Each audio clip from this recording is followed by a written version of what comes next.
लोकसभा चुनाव और महाकुंभ के बीच तमाम तरह के बड़े बड़े बयान, पोस्टर बार पहले भी सामने आ चुके हैं। इसी बीच अभी हाल ही में डिम्पल यादव ने अयोध्या की मिल्कीपुर सीट पर रोड शो कर अयोध्या प्रसाद के बेटे अजीत प्रसाद के समर्थन में जमकर जन सलाब जुटा लिया।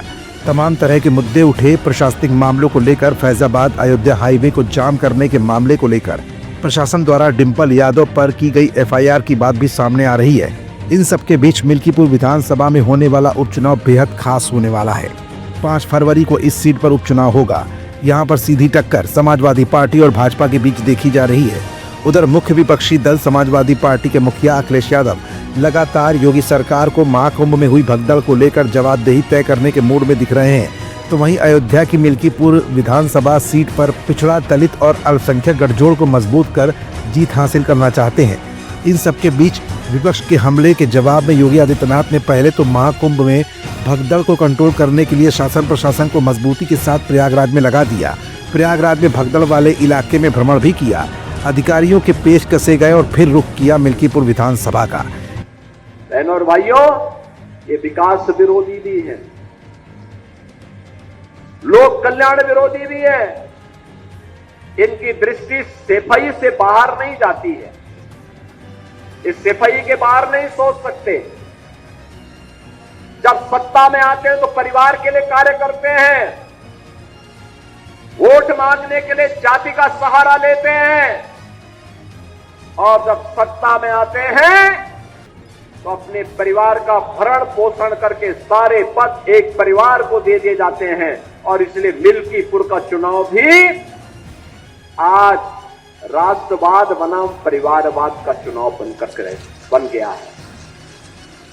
एक तरफ भारतीय जनता पार्टी और एनडीए का प्रत्याशी के रूप में श्री चंद्रभान पासवान राष्ट्रवादी कार्यकर्ताओं के साथ उनके नेतृत्व में प्रत्याशी बनकर के आपके बीच में है, और दूसरी तरफ समाजवादी पार्टी का परिवारवाद का नमूना, जिनका नाम भूमाफिया के नाम पर भी आता है, जिसका नाम हर प्रकार की अनैतिक और अराजक गतिविधियों में आता है, यह भी इस चुनावी मैदान में आपके सामने है।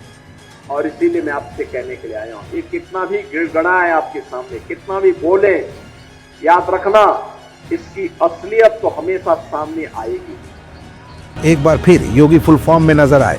आखिरकार मिल्कीपुर विधानसभा उपचुनाव से पहले योगी की ये जनसभा क्यों काफी अहम मानी जा रही है?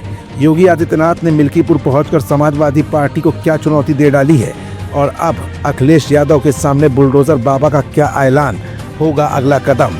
और मिल्कीपुर पहुंचकर योगी आदित्यनाथ ने किसे गाजी कहा और किसे पाजी? ये कुछ ऐसे सवाल है जिनका जवाब अपनी आज की इस रिपोर्ट में हम आपको दिखाएंगे भी और बताएंगे भी। दरअसल मिल्कीपुर में जनसभा को संबोधित करते हुए मुख्यमंत्री योगी आदित्यनाथ ने कहा है कि समाजवादी पार्टी सनातन धर्म विरोधी पार्टी है।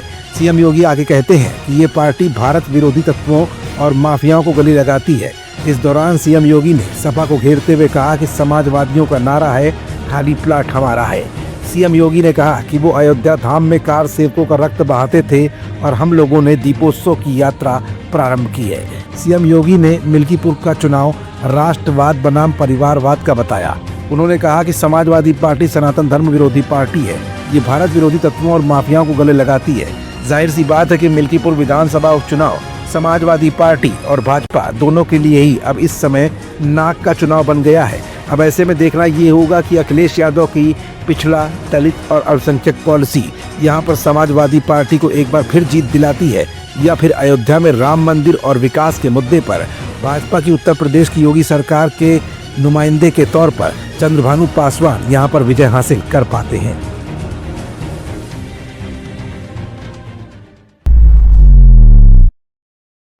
If you like this video, hit the like button and press the bell icon to never miss an update from